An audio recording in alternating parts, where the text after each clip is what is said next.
Girl, I haven't been in my own living room in a long time, child. Woo-hoo-hoo. How are y'all doing? Hi.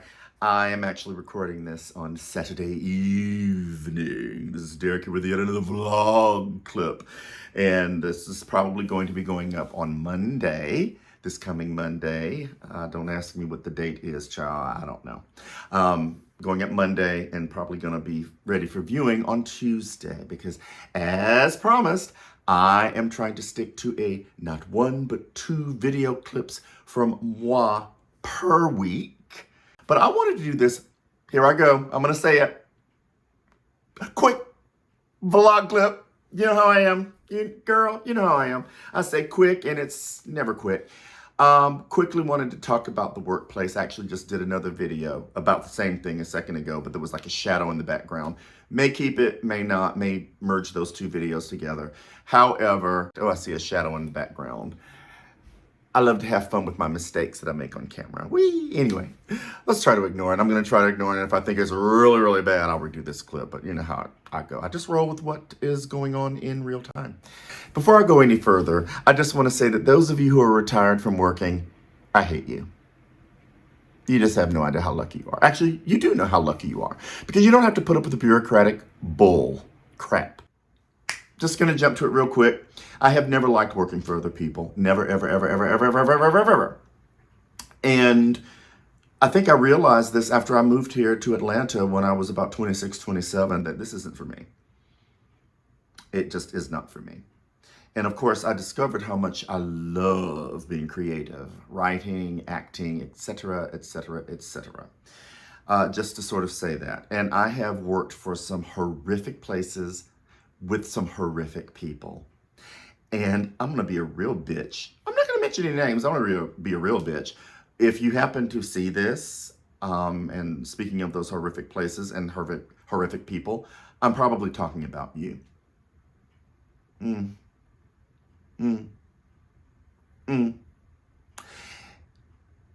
We all know by now, as adults, that there are just some people you just cannot work with. And some of the people that you actually work with, you wouldn't even talk to on the street. You would not hang out with. You wouldn't even bother to deal with. And that is fair, fine, if you feel the same way about me, because I really don't care. But I think it's about time to call out jobs, organizations, not even just jobs, but even organizations too, where it's like your opinion doesn't matter. You don't matter. You're just there. You're a body. And I covered this in the original clip I just did. Your body. You're a robot. Let's just keep it real. We're all robots to the system. We're enslaved to the system.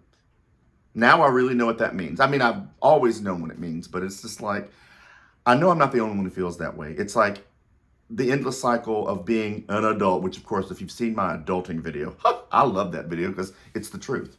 What I say in there, in that video. But it's sort of like this, like a robot. Wake up, have your morning coffee, pee, take a shit, not necessarily in that order, go to your work, your job that you hate, that you don't want to be there anyway, but you have to quote unquote pay your bills with the money that you make, which is hardly enough to pay your bills or to even go to the movies. Because speaking of movies, we all know that the movies are like $50 nowadays. Come home from said job that you hate after having been there for 8 to 10 hours, driving that long, horrible traffic to get home, have dinner, shit, piss again, go to bed, wake up and repeat the whole damn thing all over again. And if you are one of those people who stay on the same job for 30 or 40 or 50 years even, you quote unquote retire, and that's supposed to be the quote American dream, unquote. It's stupid, but yet we do it. And we think that that's just the way it's supposed to be because that's how our parents did it and their parents before them and so on and so forth. And it's ridiculous because again, once again, you're working with people you don't want to work with, that you don't even want to see or look at. Fortunately for me, at this point in timeline in my history and in my life, I'm actually working with people I really do love to work with. However, that does not mean that there still are not problems on said jobs. I'll even go ahead and say it. I had a problem on one of my jobs this past week. not going to mention your name. Not that I'm scared you're going to sue me or anything, because look, if you take me to court over it, if I mentioned your name, you would have to honestly prove that what you actually are doing is is not the truth. And I have certainly a lot of witnesses who would say that it is the truth. Moving on. And this is the reason why I'm doing this particular vlog clip, because I know that I'm not the only person who feels this way about working. It's bullshit. I mean, we do it because working is a necessary evil. And I think you all know what I mean by that. But yeah, so Derek, once again, basically got into trouble for being Derek. There's no other way for me to put it.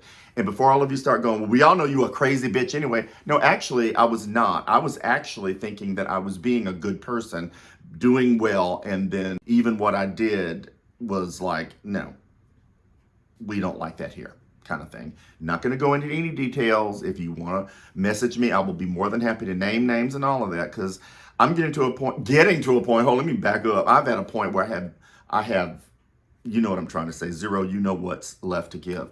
Because I think that it's stupid, because I'm William Derek Ratliff. I'm a Taurus. I was born in the late 60s. And I'm a Gen Xer. And as I tell people, it's like, look, being born in the late 60s, do the math even there, a time of turmoil and upheaval and change, great change, and basically not following authority.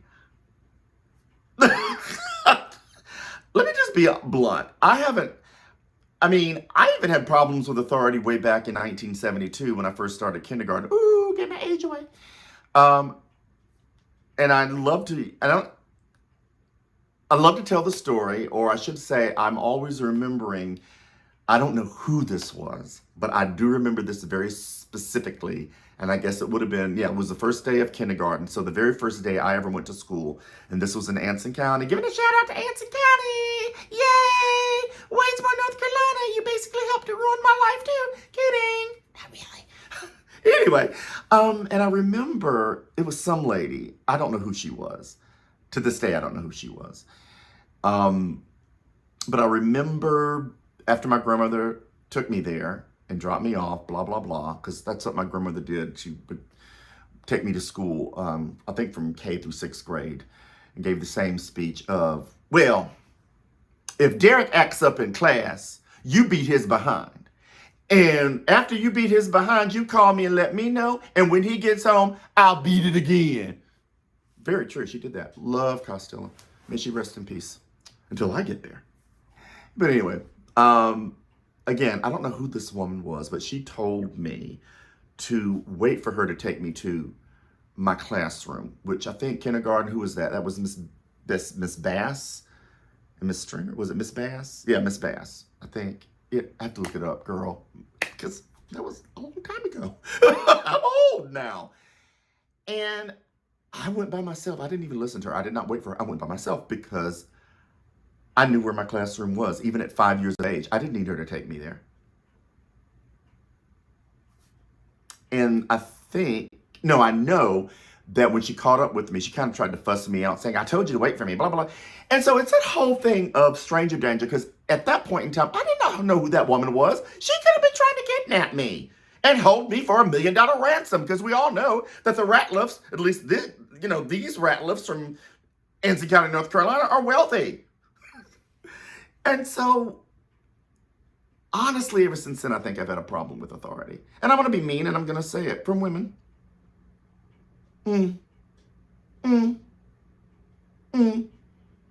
Because, I'm just going to put it this way, because I'm like you all. I'm like you women. I'm like you. You can infer from that whatever you want to infer from it. Not just women, though.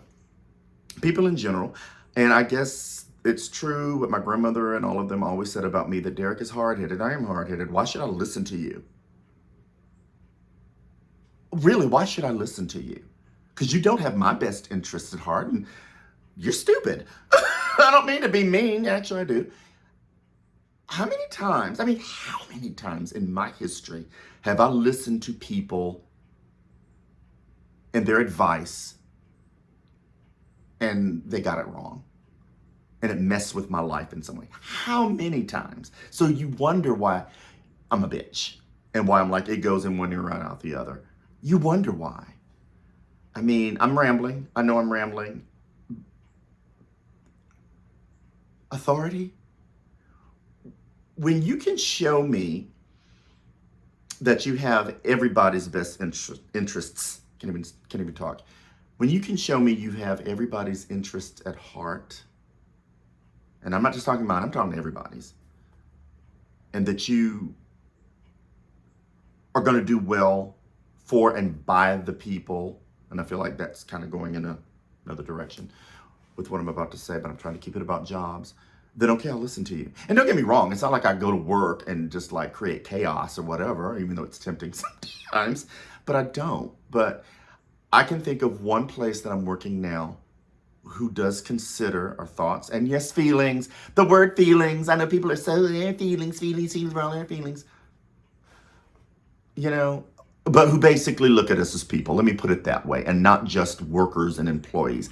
That is the place I like working for. That place right there. I ain't gonna mention their names either, but I love working for this particular company because of that, because they treat us like human beings and people. And are you ready for this? When it comes to evaluations and evals every year, we get to evaluate them. Because you know it's always the other way around, where the employers evaluate the employees and basically try to tell them how much they suck. But as I've also learned, going back to the workplace, that when you treat employees like human beings and real people, and you value the work that they do and value what they bring to the table, and you have an open door policy and you're willing to listen to them, they're going to want to come back to you. They're going to want to go to work and be there happily and actually act like they want to be there. It said to me, you act like you don't want to be here. Well, guess what? I don't. And see, I remember everything, and I remember the people who said that to me. So if you're watching this clip, yeah, I'm talking about you. Because it really galls me that people would say that, and it's like, well, what's it to you, bitch? You aren't paying my salary here. Look around you. None of you want to be here either. Why would you want to come to this shit where you're not being paid what you're actually worth? Or in some of your cases, let's be really honest, you are being paid what you're worth because you're worth less. Oh, I went there because I'm going to. And they're going to actually tell other people who are looking for a job, you know what, girl, you need to work for this place because, girl, let me tell you how they treat you. They treat you, ooh, girl, double thumbs up. They treat you right, girl. You know? However, when you're other places that let the nuts run the farm and you don't treat your employees like people, but like robots and just simple bodies, and you're supposed to shut up and just do your job and keep your head down, which, you know, Derek ain't about to do that. Yeah, you don't want to work for them because you just don't. That is, unless you like being a robot. And I'm not a robot. As a matter of fact, if I was going to be a robot, I would be a fembot. Da-da! So anyhow, I will see you on the very next clip. Thank you so much for letting me stay on this rant. I bid you adieu, my darlings, and until the next time. And don't forget to go on over to the Queen of Mayfair on YouTube and subscribe, like, comment, and share, because this channel is growing and there's gonna be tons more of the Derek stuff coming. Woo! So I know you want to stay tuned for that. See ya!